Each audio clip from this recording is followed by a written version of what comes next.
Hello, mic test.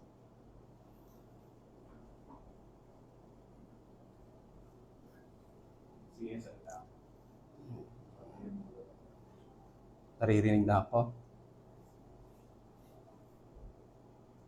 Okay na.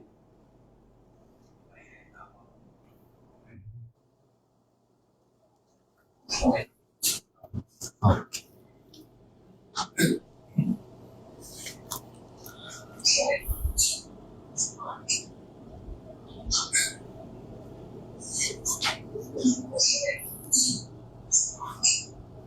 May nag-feedback? Ay, sa'yo lang.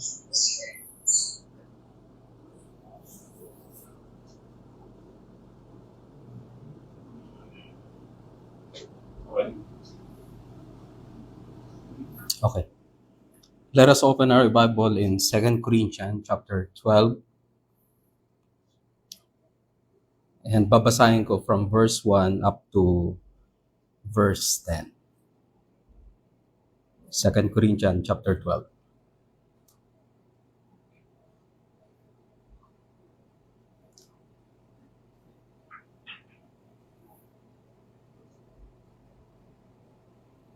Scripture says, 2 Corinthians chapter 12, verse 1 to 10. Verses 1 to 10. I must go on boasting, though there is nothing to be gained by it. I will go on to the visions and revelations of the Lord.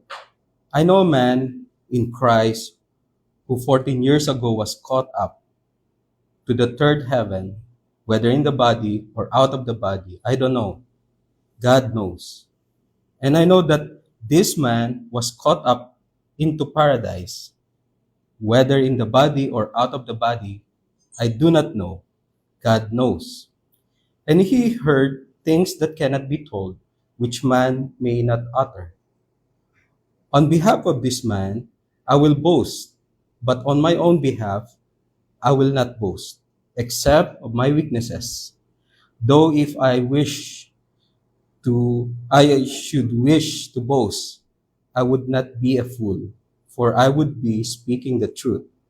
But I refrain from it, so that no one may think more of me than he sees in me or hears from me. So to keep me from becoming conceited because of the surpassing greatness of revelations, a thorn was given me in the flesh, a messenger of Satan to harass me, to keep me from becoming conceited.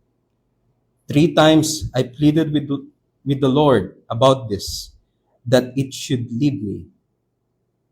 But he said to me, my grace is sufficient for you, for my power is made perfect in weakness. Therefore, I will boast all the more gladly of my weaknesses, so that the power of Christ may rest upon me. For the sake of Christ, then, I am content with weaknesses, insults, hardships, persecutions, and calamities. For when I am weak, then I am strong. This is the word of the Lord.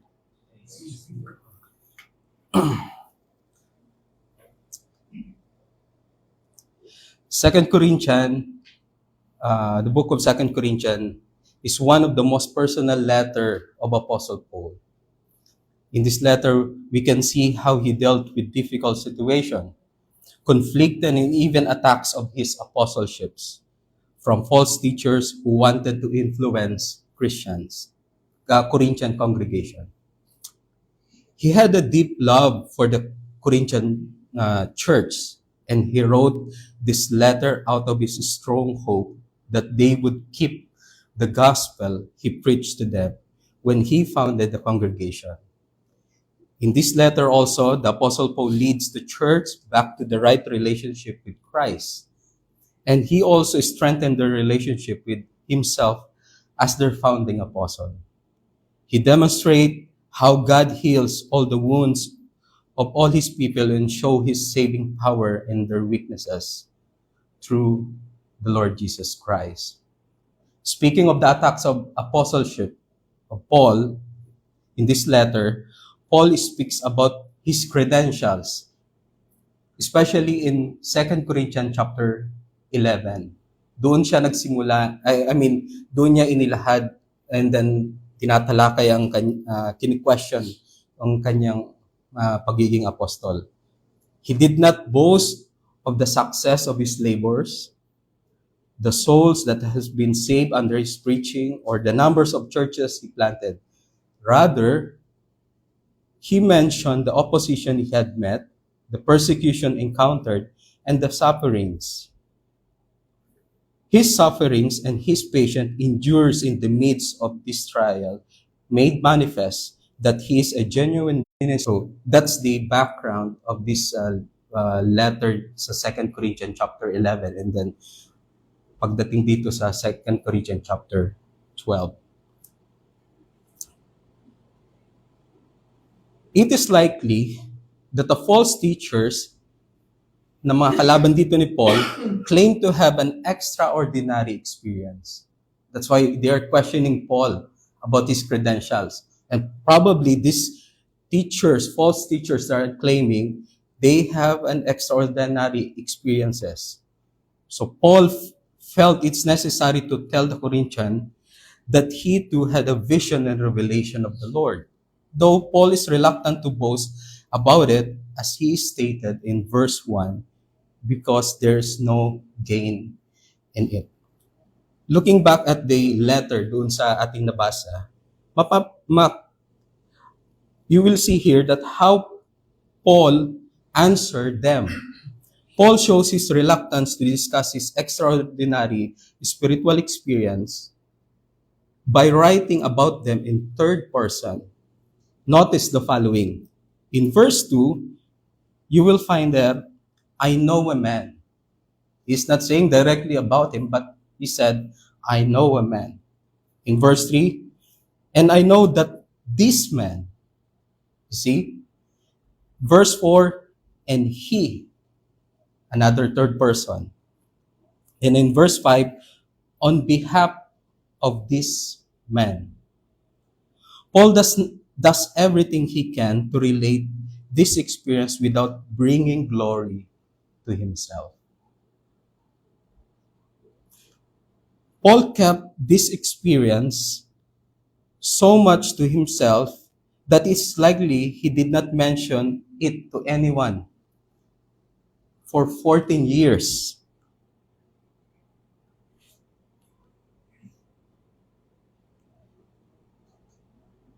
Here, he writes about it as a kind of defense because his apostleship was under attack. Kaya dito, when Paul defend his apostleship, talagang pinag-isipan niya, hindi lang siya basta bara ng bara against those false teachers. Talagang pinag-isipan niya, and he took him 14 years to tell these visions and revelation. But is this the first time that Paul have a vision and revelation of the Lord Jesus Christ? The answer is no. In the book of Acts, chapter 22, chapter 26, Paul had the revelation of the Lord Jesus Christ in the road of Damascus. Remember na yung story na yon when he met the Lord Jesus Christ. So that's the first vision and revelation that he saw. Acts 16, Paul had a vision of man from Macedonia, asking him to come to that region for help. Acts 18, 9 to 11, Paul had an encouraging vision while in Corinth. In Acts 27, Paul had a vision of angels on a ship that was about to be wrecked.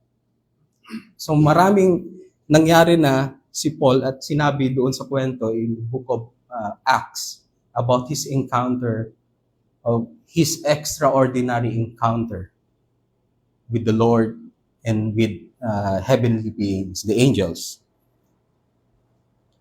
But this vision and revelation that Paul will proclaim here na i-discuss natin is an experience which is of superlative evidence of the favor of God him as an apostle. The vision na ating nabasa is when Apostle Paul dinala ng Diyos, taken by God to the heaven.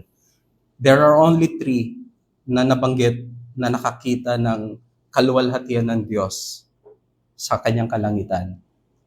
Si Isaiah, si Paul, and after Paul, ang sumunod sa kanya is si John the Beloved in the book of Revelation. So talagang that's a extraordinary experience na pinagkaloob lang sa iilan sa Scripture.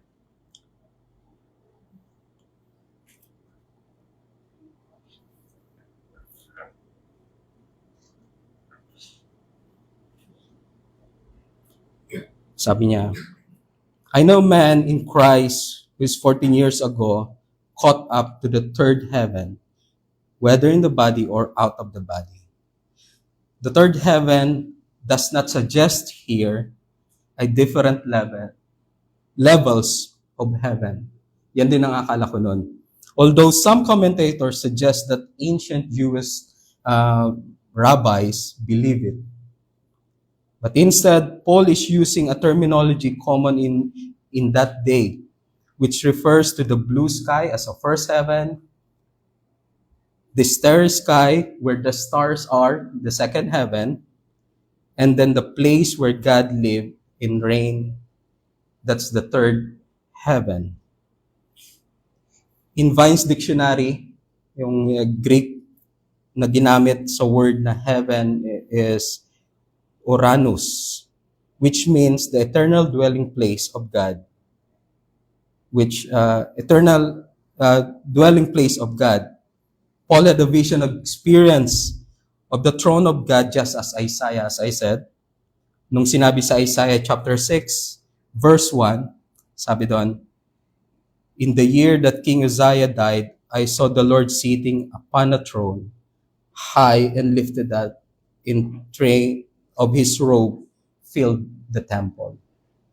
Same experience. And in Revelation 4, verse 1 and 2, John, after this I looked and behold a door standing open in heaven. And the first voice which I heard speaking to me like a trumpet said, come up here, and I will show you what must take place after this. At once I was in a spirit, and behold, a throne stood in heaven, who was seated on the throne. So based on this, yung nakita ni Isaiah, nakita ni John sa book of Revelation is also the same thing na nakita rin ni Paul nung dinala siya ng Diyos sa kalangitan. And Paul continue his describing the vision. Verse 3, and I know that this man was caught up into paradise, whether in the body or out of the body, I do not know. He was taken up to the paradise. Paul continues his revelation by describing this 3rd heaven. He described it as a paradise na sa Vines, ang Greek word na ginamit is pardesus. And then nalaman ko na sinabi dito na taken from Persian word for an enclosed luxurious garden, often only found among royalty in ancient world. Ganun yung idea. Kung nakakakita kayo sa mga movies, siguro Persian time and then yung kanila mga palaces, royal palaces, I think that's how they describe it. The word was first used by historian Xenophon, denoting parks of Persian kings and nobles. So probably it's more on a garden na ganun. This is the same word used by the Lord Jesus Christ also in Luke 23:43. Remember the criminal na kasabay ng ating Panginoong Yesus sa krus? when he received the Lord Jesus Christ and believed in Him, sinabi ng Panginoong Yesus sa kanya, "Truly I say to you, today you will be with me in paradise."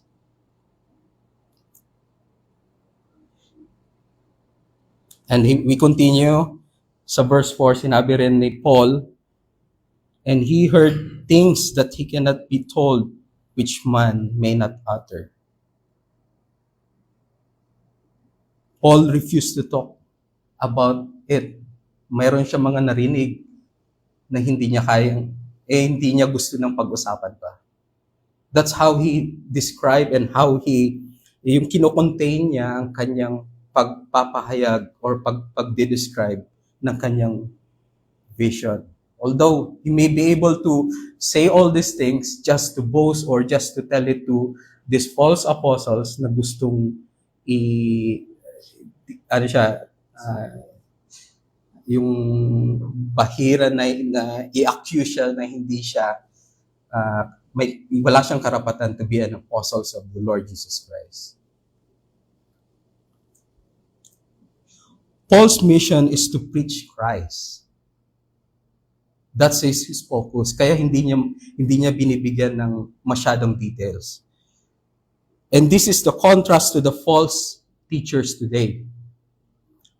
While this is an extraordinary experience and only few in the scripture granted to saw it, still, this kind of revelation cannot save you.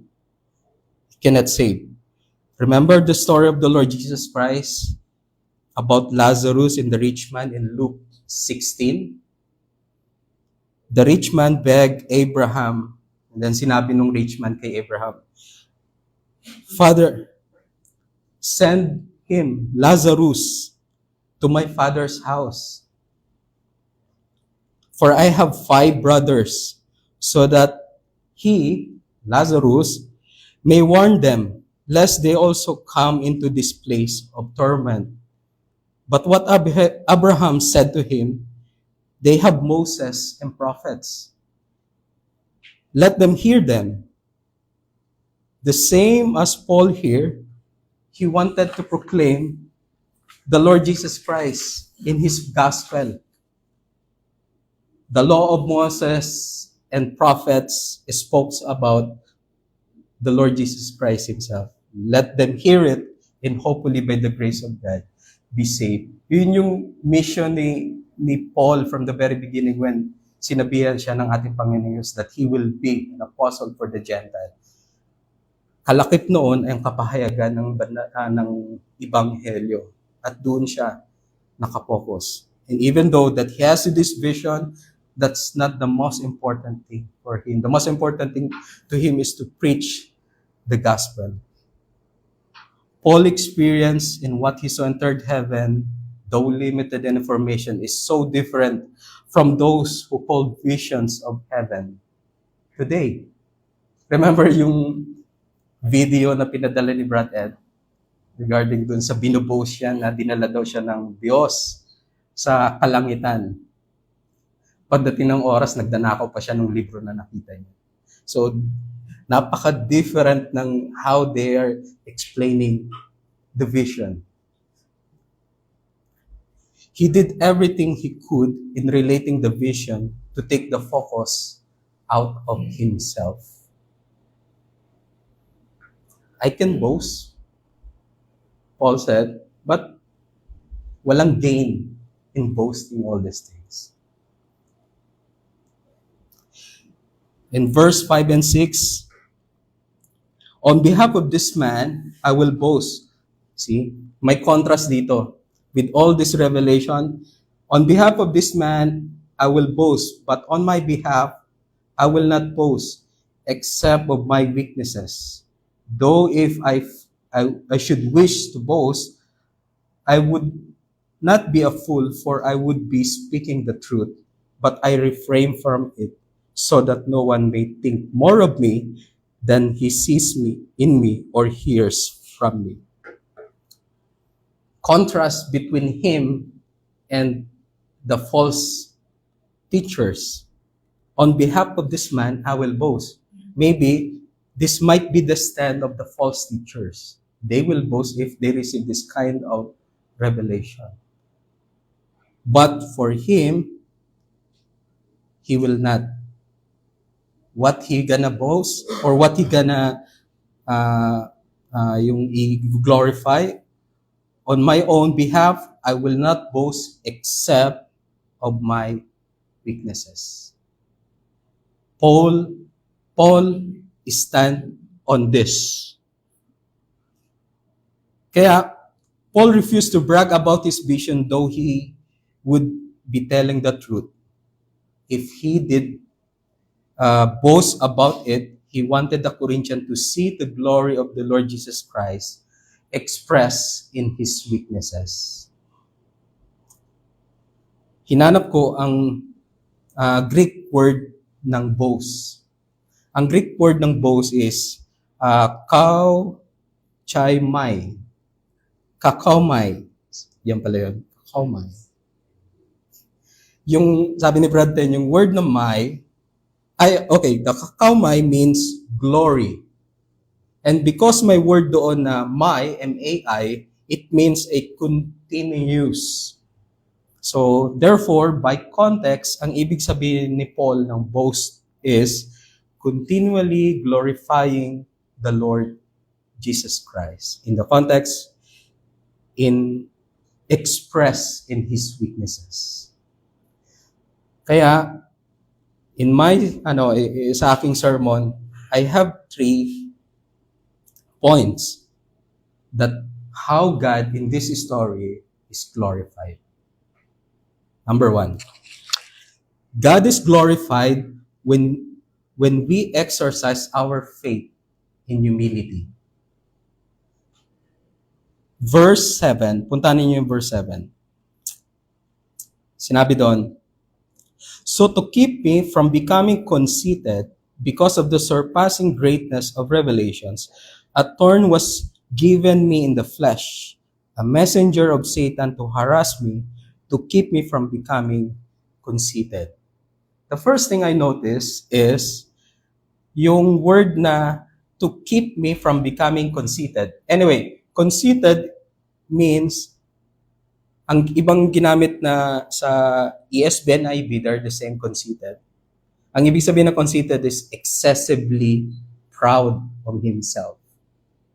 Conceited.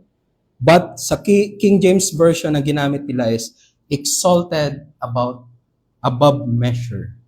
So, isa lang ang ibig sabihin ng lahat na yun, to make him proud.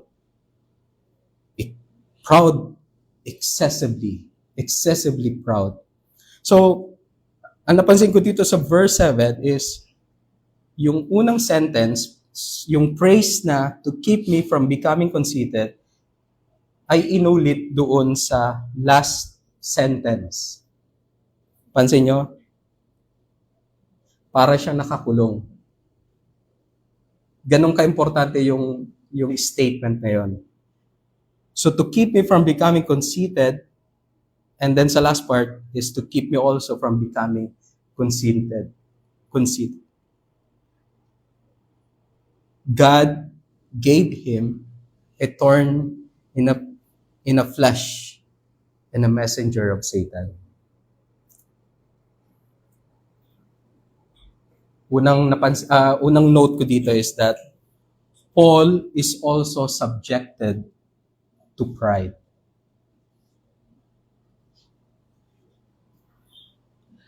By nature, Paul was just as proud and foolish as all other men. Nagkakasala din si Paul. Meron siyang tendency din na magkasala. The pride of life can be fed on anything. And even a spiritual gift, kagaya ng meron siya, vision, can turn to a poison or a mean para siya ay magkasala. Kaya nga pinagkaloob ng Diyos itong thorn in the flesh na ito eh. Pride is the main ingredients in sin of Adam and Eve.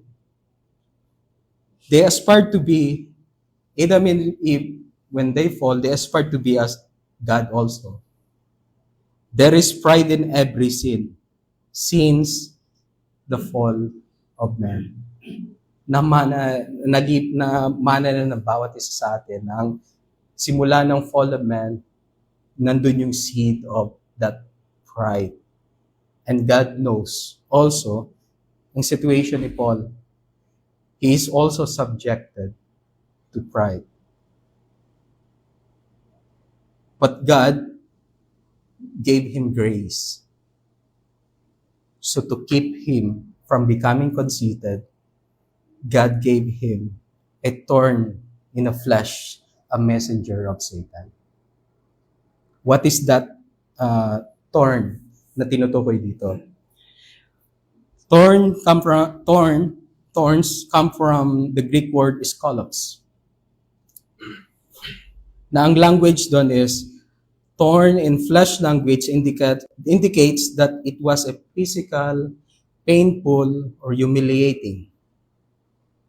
It was also the effect of divinely permitted satanic antagonism. Kaya magkasama yon, a thorn in the flesh and a messenger of Satan. Yan yung ibig sabihin ng thorn. Some commentators believe that Paul's thorn is a physical problem. Noon, yan yung una kong, nung nabasa ko rin itong thorn in the flesh issue, ang alam ko lang talaga is that Paul ay mayroon siyang sakit, a physical issue on him. Some people says, mayroon siyang problema sa mata. May nabasa pa nga ako din. Mayroon daw siyang malaria at mayroon siyang gout. Kaya yun yung nagkakos sa kanya ng itong thorn in the flesh na to. Nagkakos sa kanya ng painful thing physically. But, noong nag-aaral kami patungkol dito, the first time that I heard na ang thorn in the flesh dito is not about the physical thing on him. Although true, kasi meron din sinabi sa scripture na mayroong physical ailment si Paul. Nung nag-aaral kami, nakita namin, and I heard also, hindi lang sa pag-aaral, napakinggan ko rin si John MacArthur when he explained about the issue of a thorn in the flesh.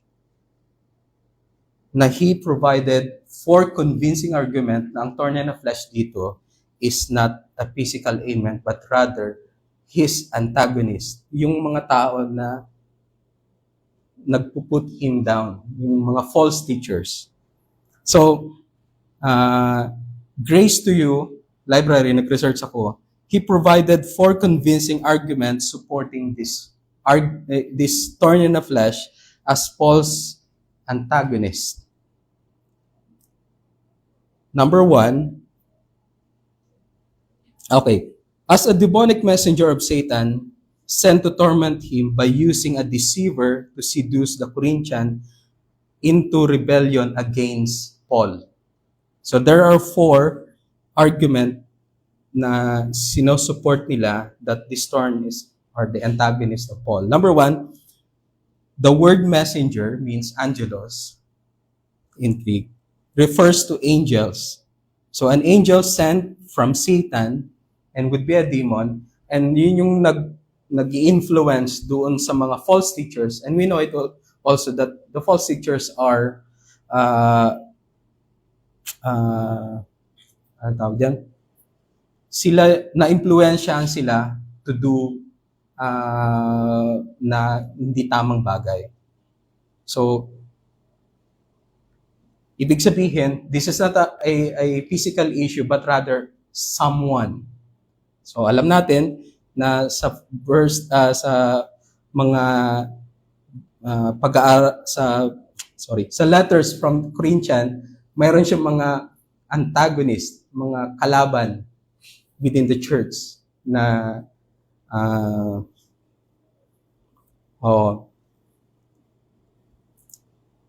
So, itong mga tao na to, sila yung tinutukoy dito that a messenger of Satan.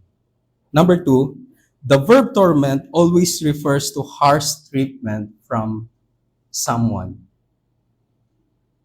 Person pa rin. Number 3, in Old Testament, sometimes reference metaphorically to the opponents as thorns. Ang tawag sa mga opponents sa Old Testament, metaphorically, they're called them thorns. So, person pa rin. And lastly, the verb translate leave doon sa kanyang prayer na sa verse 8. Sabi niya sa verse 8, 3 times I pleaded with the Lord about this, that it should leave me. So that word leave in verse 8 is always used in New Testament to speak of someone departing. Kaya, this 4 convincing argument, I think, is yun yung tinutukoy that this is the thorn in the flesh, a messenger of Satan. The statement of Paul here shows an importance of the reason why God allows the so-called thorn to make him understand the grace of God in a way that will magnify the Lord Jesus Christ.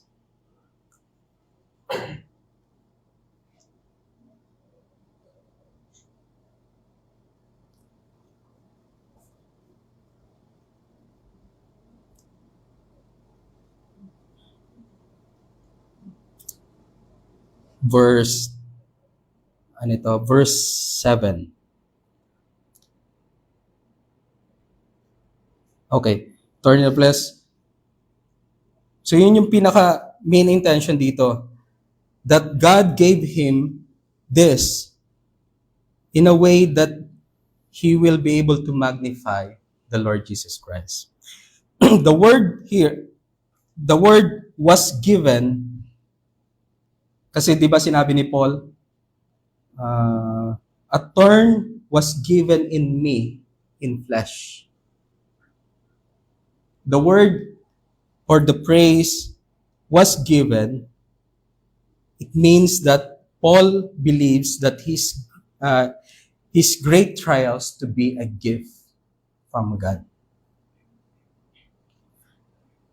As Paul believes that this is given to him by God, it is also shows that he humbly and thankfully accepted it. May note ako na nilagay dito. Sabi ko, on how you perceive your trials is very important. Paul here see it as a gift.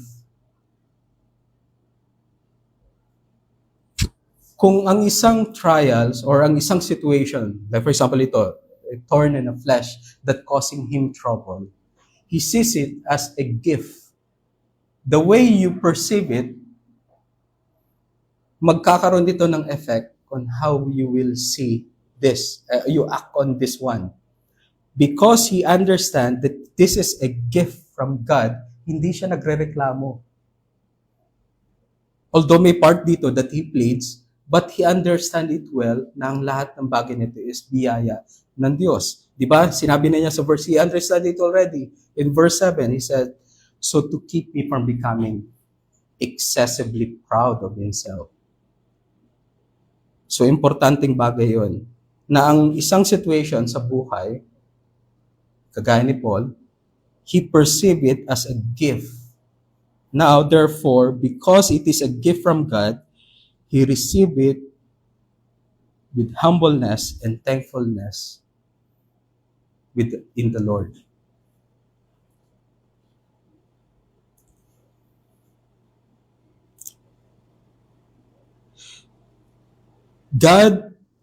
God's will is to Paul's to remain humble despite of the glorious experience that he had in the third heaven, and turn him away from self-exaltation. God knows our limitation and we are all his subject to sinful acts. But God in his mercy keep us and allow these weaknesses in our life to give glory to him. One of the example, our perfect example is the Lord Jesus Christ. In Philippians chapter 2, verse 5,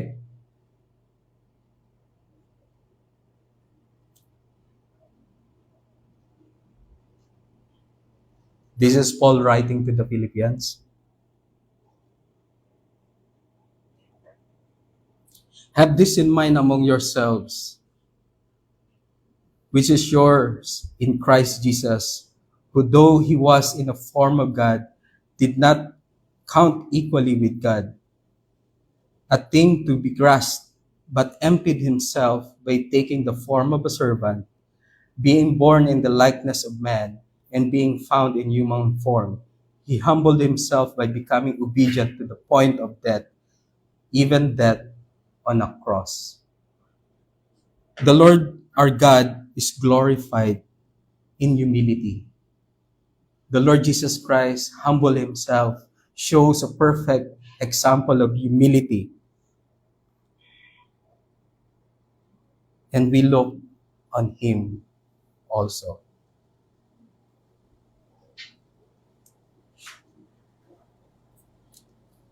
Number 2, God is glorified by keeping us living in reliance of him, on him. Verses 8 and 9.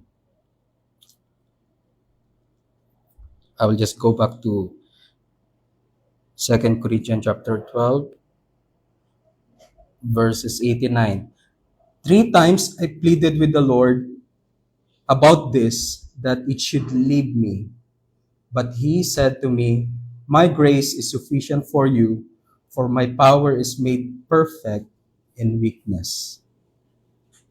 Therefore I will boast all the more gladly of my weaknesses, so that the power of Christ may rest upon me. It is a normal reaction of every believer that we should ask for the Lord for help in the midst of every suffering. Kagaya ni Paul, he plead 3 times. Paul reminds us of what he says in Philippians 4:6. Sabi doon, do not be anxious about anything, but in everything by prayer and supplication, with thanksgiving, let your requests be made known to God. Paul also do that. First thing he prayed and he asked to the Lord. Notice that the object of his prayer is addressed to the Lord Jesus Christ. Sabi doon, 3 times I pleaded with the Lord. Our prayers can be addressed also to him as well. Itong ganitong klaseng address in prayer, common siya na mababasa sa Acts, sa book of Acts. Marami nag-pray, address directly kay Lord Jesus Christ. I remember mayroong isang nakwento ko na to kay Brad noon, na pinag-pray ako sa isang gawain, sa isang parang small meeting. And then yung meeting na yon, ini-interview kami kung may credibility ba daw kami na maging leader sa isang church. So, I prayed. The first thing that they asked me to do is to, Erwin, please pray. I-lead daw yung yung meeting na yan in prayer. At that time, ang alam ko na panalangin is always addressed to the Lord Jesus Christ. So, the first word that comes out of my mouth is, Lord Jesus. And then I asked yung guidance niya doon sa meeting na yon. And then, Amen. After I prayed, sinabihan ako na mali daw yung prayer ko. Because yung format in prayer is always ask the Father first. And before yung sabihin mo na, because doon nga sa tinuro ni Lord Jesus Christ na prayer in book Matthew na Our Father. So nagtatanong din ako noon sa sarili ko kung tama ba yun ako or sila lang yung tama because of that text na sinabi. So, Here, Paul, we see that he addressed his prayer to the Lord Jesus Christ. And it is not wrong to address your prayer in the Lord Jesus Christ as well. Even Stephen in the book of Acts chapter 7, nung papatayin na siya, he addressed his prayer to the Lord Jesus Christ.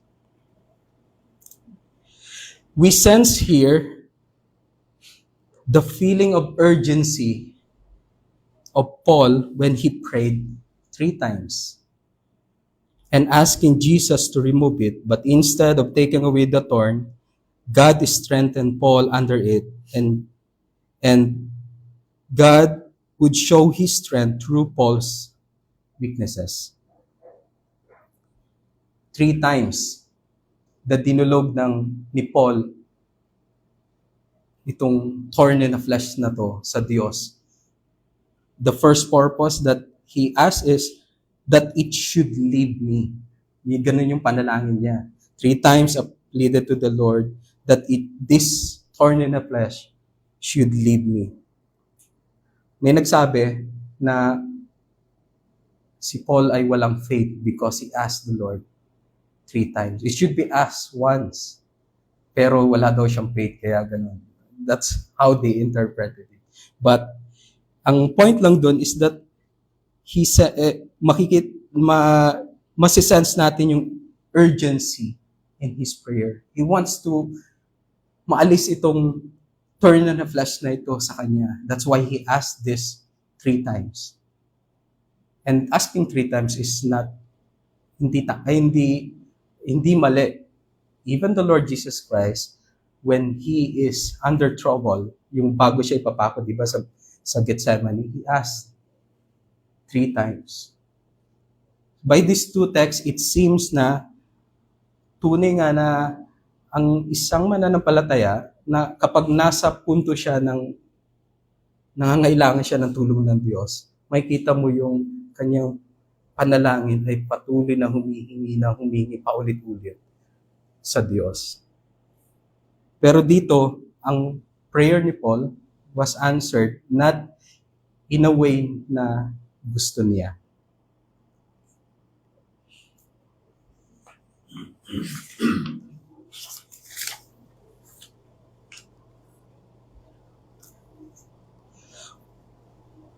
Paul reminds them in 2 Corinthians chapter 1 from 3 to 7 that God whom they are serving is the God of all comfort.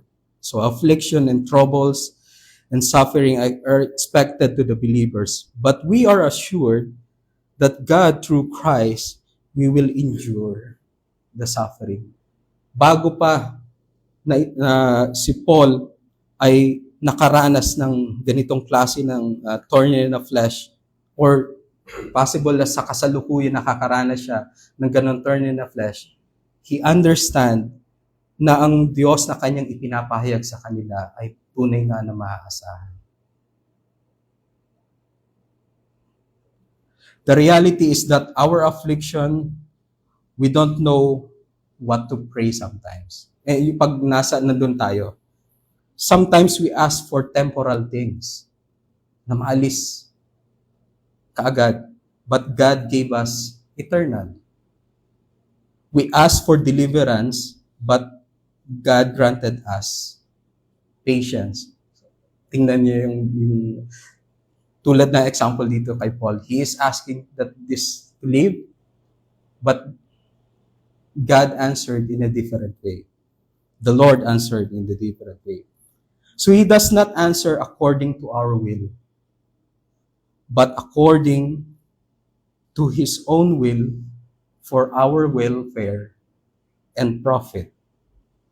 God knows what is good for us. In Romans chapter 8, verse 26, basahin ko. Romans chapter 8, verse 26. Likewise, the Spirit help us in our weakness. For we do not know what to pray for as we ought, but the Spirit Himself intercedes for us with groaning too deep for words. And he who searches hearts knows that is the mind of the Spirit, because the Spirit intercedes for the saints according to the will of God. Kahit na nasa punto tayo ng gano'n na hindi natin alam kung anong papanalangin natin, ang banal na Espiritu ang siyang tumutulong sa bawat isa sa atin.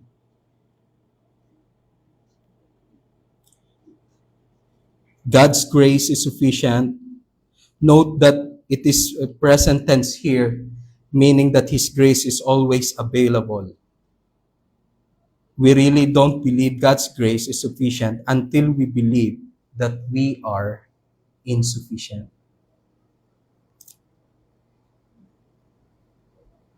My grace, sabi, ang response ng Diyos sa kanya, my grace is sufficient for you, for my power is made perfect in weakness. Sufficient grace to support us under the severe affliction and enable our soul to be submissive to the will of God.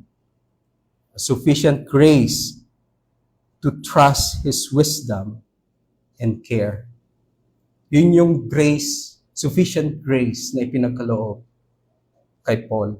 That regardless of what is happening to him, yung kanyang thorn in the flesh, alam ng Diyos ang mabuti sa kanya at yung pagkakalob na grasa sa kanya ay magdudulot ito sa mas higit pa sa ikapupuri ng kanyang banal na pangalan.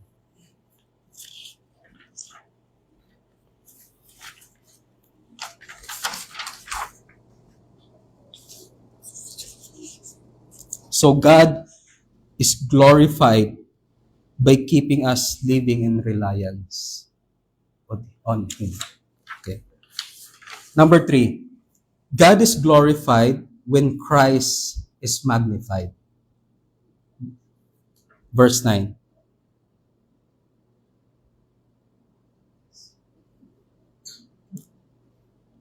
But He said to me, my grace is sufficient for you, for my power is made perfect in weakness. Therefore, I will boast all the more gladly of my weaknesses, so that the power of Christ may rest upon me. Sa 10, for the sake of Christ, then I am content with the weaknesses, insult, hardship, persecution, and calamities. For when I am weak, then I am strong. In the end, Paul's resolution is, therefore, I will boast all the more gladly of my weaknesses, so that the power of Christ may rest upon me. Yung statement na yon, he does not give up to the idea of fatalism. What is fatalism? A belief that all events are predetermined and nothing you can do about it. Ano magagawa doon? Wala, sa statement na, sa paniniwalang gano'n na fatalism is walang grasya ang Diyos, walang pagkilos ng Diyos. Yan yung nakatalaga sa akin, that's it. Wala na akong magagawa. That's not how Paul think about it. But rather, he rejoiced and welcomes it because he knew that the Lord is His grace and His strength. In Romans 8, ito yung isa sa pinanghahawakan ni Paul. Romans 8, chapter 8, Romans 8, chapter 35, sorry. Verse 35. Sabi dito, who shall separate us from the love of Christ? Shall tribulation or distress or persecution or famine or nakedness or danger or sword? As it is written, for your sake we are all being killed all day long. We are regarded as sheep to be slaughtered. No, in all these things we are more than conquerors through Him who loved us. For I am sure that neither death nor life nor angels nor rulers nor things present nor things to come nor power nor heights nor depth nor anything else in all creation will be able to separate us from the love of God in Christ Jesus our Lord.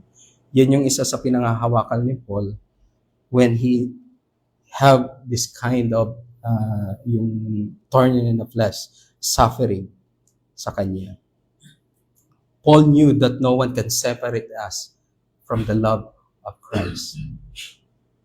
Though Paul listed 5 categories of suffering dito sa verse 10, he will endure because of the power of Christ is rested upon him. We may not be able to understand yung kanyang nararanasan na thorn in the flesh, but he makes sure na yung kanyang listener ay makaka-relate. That's why he cited this 5 things. Sabi niya, 5 sufferings. I am content with weaknesses, insult, hardship, persecution, and calamities. Weaknesses means a general summarizing category denoting all fallen humans' incapacities. So yun yung weaknesses. Insults. These are mistreated by others, whether with words or action. Hardship. This could be referred to any situation where you will feel trapped.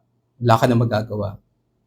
Persecution. Affliction at the hands of the hostile enemies.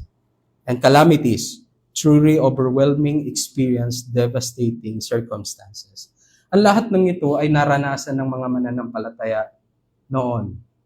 And even Paul nakaranas ng ganitong klaseng circumstances. And yet, as he reminds the believers that in all these things, no one can separate us from the love of Christ. The ultimate purpose of God in our weakness is to glorify the kind of power that moved Christ to the cross and keep him there until the work of love was done. Paul said that Christ crucified was foolishness for the Greek, a stumbling block to the Jews, but to those who are called, it is the power of God and the wisdom of God. Isa yan sa quotation from John Piper.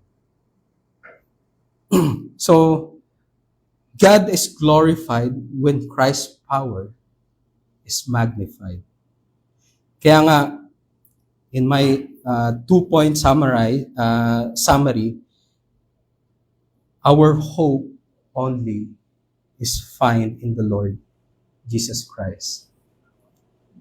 In 1 Peter chapter 2,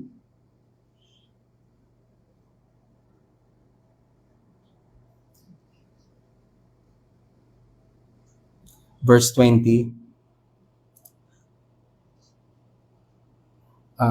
By the way, the book of Peter, yan yung sulat ni Apostle Pedro sa mga mananampalataya na nasa diaspora, na they're also in the midst of these things na sinabi ni Paul: persecution, insult, hardship, and even calamities.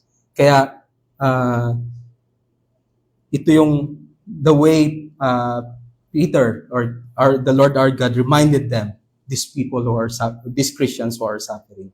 In verse 20, he said, "For what credit it is when you sin and are beaten for it, you endure. But if when you do good and suffer for it, you endure, this is a gracious thing in the sight of God.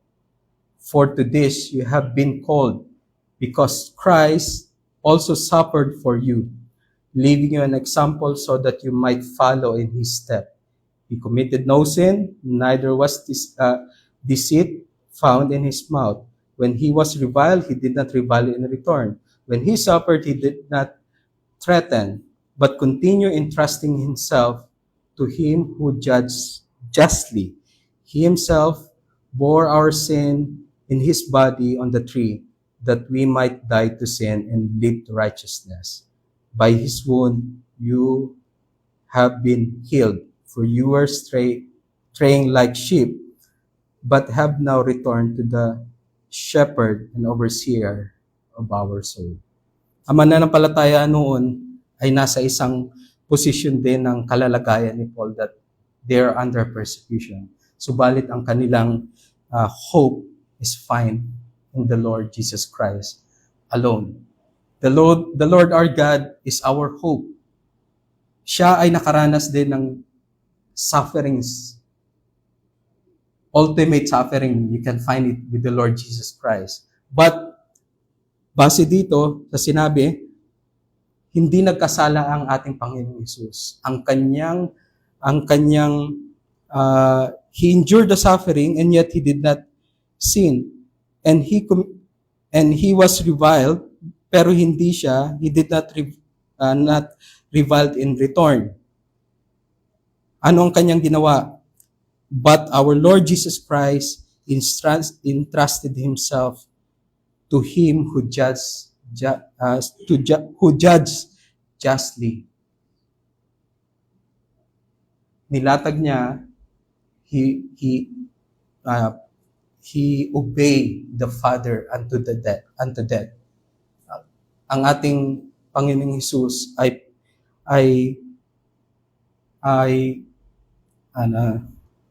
he entrusted himself to God, to his Father. Meaning, ganun din ang bawat isa sa atin kung tayo ay nakararanas ng persecution, calamities in life, hardship in life, ang ating titingnan ay ang ating Panginoong Hesus. Siya lang ang ating pag-asa. Siya ang Diyos na nagligtas sa atin, hindi lang sa kamatayan, bagkus din sa mga bagay na ganito. That when time comes, ang ating pananampalataya itutuon natin sa Kanya at makakaasa din tayo ng kapahingahan din sa Kanya. Number 2, the Lord Jesus Christ is our strength. Same, 1 Peter chapter 5. Verse 10.